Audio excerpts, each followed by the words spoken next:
మీ కథల సమయంకు స్వాగతం. నేను మీ రమ్య. హలో అండి. ఈరోజు మనం పద్మ పైడిమర్రి గారు రాసిన అక్కరలేని సర్దుడు అనే కథ విందాం. ఇదిగో ఆ టిఫిన్ పని అయిపోతే కాసేపిట్రా, చివరి గదిలో అక్కర్లేని సామాను ఉంది కదా, సర్దుదాం అన్నాడు రంగారావు భార్యతో. ఆదివారం వస్తే చాలు పిచ్చి సర్దుళ్ళు మొదలు పెడతారు. ఎంతకీ తెమల్చరు. మళ్ళీ భోజనంలోకి కోరికల చిట్టా చాంతాడంత చెప్తారు. నా వల్ల కాదు సర్దుళ్ళు అంది అన్నపూర్ణమ్మ భర్తతో. మన కొత్తిల్లు 2-3 నెలల్లో ఇచ్చేస్తాడు. మారేటప్పుడు అన్నీ ఒక్కసారే సర్దలేం. తొందరగా వస్తే 1 గంట సర్ది ఆపేద్దాం అంటూ పుస్తకాలున్న 2 బస్తాలు తెచ్చి ముందు గదిలో వేశాడు రంగారావు. ఏమండి, ఇవెప్పుడో పెద్దోడు స్కూల్లో రాసిన రికార్డులు. వాడే ఇప్పుడు అమెరికాలో ఉన్నాడు. దాచడం ఎందుకు, పడేద్దాం అంది అన్నపూర్ణమ్మ. భలేదాన్వే, దస్తూరి చూడు ఎంత బాగుందో, దాద్దాం, వాడి పిల్లలకు చూపించుకుంటాడు అన్నాడు రంగారావు.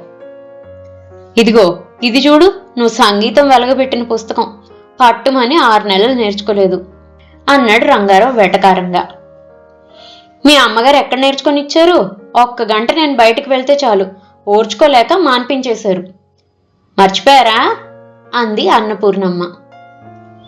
సరే గాని ఇదేం పుస్తకం ఇంత మాసిపోయింది అన్నాడు రంగారావు.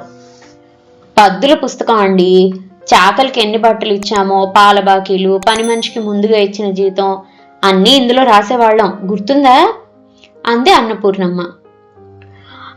గుర్తుంది, ఆ పుస్తకం ఉంచు, నా స్నేహితుడు నాకు 500 ఇవ్వాలి, అందులో రాశా అన్నాడు రంగారావు. సరిపోయింది, ఆయన ఎక్కడున్నాడో ఎవరికి తెలుసు అని నవ్వింది అన్నపూర్ణమ్మ. అసలైన పుస్తకం దొరికింది ఇన్నాళ్లకి, ఇప్పుడు నిజం తెలిసిపోతుంది అన్నాడు రంగారావు. భలేవారే, అన్ని నిజాలున్న పుస్తకం పేరేమిటో అంది అన్నపూర్ణమ్మ. పెళ్లి చదివింపుల పుస్తకం. మా పిన్ని వాళ్ళు మన పెళ్లికి ఏమీ ఇవ్వలేదని అనేదానివి అస్తమానం. ఇప్పుడు తేల్చేసా చూడు అంటూ పుస్తకం తెరిచి, ఇదిగో 1000 రూపాయలు ఇచ్చినట్లు ఇక్కడ రాశారు అన్నాడు గర్వంగా చూస్తూ. ఏమో నాకు గుర్తులేదు అంది అన్నపూర్ణమ్మ. అవునులే, ఇది మట్టుక్కు నిజం. మీ ఇంట్లో ఎవరికి ఏది గుర్తుండదు. మీ నాన్న మన పెళ్లిలో నాకు బంగారు గొలుసు పెడతామన్నారు, పెట్టలేదు కానీ పైకి మట్టుకు వెళ్ళిపోయారు అన్నాడు రంగారావు. ఆ మాటతో కళ్ళ నిండా నీళ్లతో ఫోన్ తీసుకొని లోపలికి వెళ్ళిపోయింది అన్నపూర్ణమ్మ. ఇంకా అయిపోయింది నా పని. మాట జారిన ఫలితం ఇంకిప్పటి నుంచి కనిపిస్తుంది. ఈ పాటికే ఫోన్ వెళ్ళిపోయి ఉంటుంది పిల్లలకి అనుకున్నాడు రంగారావు. అనుకున్నట్లుగానే 10 నిమిషాల్లో ఫోన్ వచ్చింది కొడుకు దగ్గర నుంచి. ఏంటి నాన్న, మారవా నువ్వు? మా పెళ్లిళ్ళు కూడా అయిపోయాయి గాని ఇంకా నీ పెళ్లిలో గొలుసు పెట్టలేదని తాతనంటావా? తప్పు నాన్న, అమ్మని ఏడిపించవు అంటూ ఫోన్ పెట్టేశాడు కోపంగా. ఇంతలో కూతురి ఫోన్. నిన్నెవరైనా మాట అంటే నేను బాధపడతా కదా, అమ్మ కూడా అంతే, పాపం చూడు ఏడుస్తుంది, ఇంకెప్పుడు అనకు అని ఫోన్ పెట్టేసింది. అనవసరంగా మొదలుపెట్టా అక్కర్లేని సర్దుళ్ళు. సర్దింది లేదు గాని రసాబాస అయ్యింది.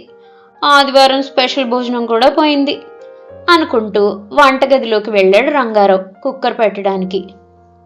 ఇదండి పద్మ పైడిమర్రి గారు రాసిన అక్కర్లేని సర్దుడు కథ.